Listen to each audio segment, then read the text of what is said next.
మేడ్చల్ జిల్లా కుత్బుల్లాపూర్ మండలం జీడిమెట్ల పరిధిలో ఇళ్లలో చోరీలను ప్రజలు భయభ్రాంతులకు గురిచేస్తున్నాయి. ఈ నేపథ్యంలో అప్రమత్తమైన పోలీసులు పక్కా ప్రణాళికతో గరాణ దొంగను అరెస్టు చేశారు. మరొక దొంగ పరారీలో ఉన్నట్లు పోలీసులు తెలిపారు. అతని వద్ద నుండి 11.5 లక్షల విలువైన బంగారు, వెండి ఆభరణాలతో పాటు ద్విచక్ర వాహనాన్ని స్వాధీనం చేసుకున్నారు. అరెస్టు చేసిన దొంగ వేణుకుమార్ కాగా మరో దొంగ సంపత్ సాయి పరారీలో ఉన్నట్లు పోలీసులు తెలిపారు. కన్ఫెస్ చేయడం జరిగింది. జీడిమెట్ల 6వ తారీఖు రోజు జరిగినటువంటి హెచ్బీ నైట్ సంబంధించిన నేరస్తుని సీసీ కెమెరాల ఆధారంగా నిన్న రాత్రి గాజుల రామారంలో పట్టుకోవడం జరిగింది.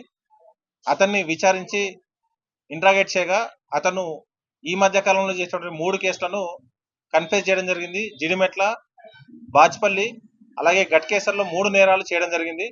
ఆ 3 నేరాలకు సంబంధించినటువంటి సొత్తును కూడా స్వాధీనం చేసుకోవడం జరిగింది. దాదాపు 12 తులాల బంగారం, సిల్వర్ అలాగే 50,000 రూపాయలు క్యాష్ ను కూడా సీజ్ చేయడం జరిగింది. ఈ యొక్క కేసును చేయించడానికి సీసీ కెమెరాల ఆధారంగా ఎక్కడైతే మేము సైతం అలాగే కమ్యూనిటీ పోలీస్ సంబంధించి పెట్టినటువంటి సీసీ కెమెరాల ఆధారంగా ఆ యొక్క నేరస్తుని కదలికలను గుర్తించి అతన్ని పట్టుకోవడం జరిగింది.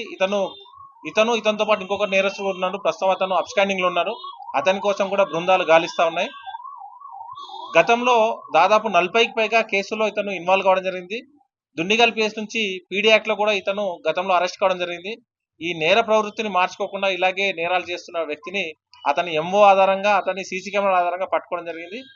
ఇతన్ని అరెస్ట్ చేయడంతో పాటు పీడీ యాక్ట్ కూడా మళ్ళీ ప్రపోజ్ చేయడం జరుగుతూ ఉంది.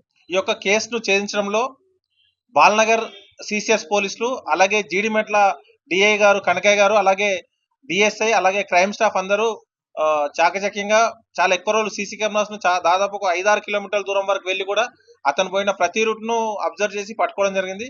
ప్రాపర్టీ కూడా ఇంటాక్ట్ గా రికవర్ చేయడం జరిగింది. ఎలాంటి ప్రాపర్టీ దొంగతనం చేసి ఆ ప్రాపర్టీ కూడా ఇంటాక్ట్ గా రికవర్ చేయడం జరిగింది. ఈ సందర్భంగా ఈ కేసులో హార్డ్ వర్క్ చేసిన వాళ్ళకి ఆఫీసర్ ద్వారా రివార్డు కూడా అందించడం జరుగుతుంది. 6వ తారీఖు రోజు జరిగినటువంటి హెచ్బీ నైట్ సంబంధించిన నేరస్తుని సీసీ కెమెరాల ఆధారంగా నిన్న రాత్రి గాజుల రామారంలో పట్టుకోవడం జరిగింది. అతన్ని విచారించి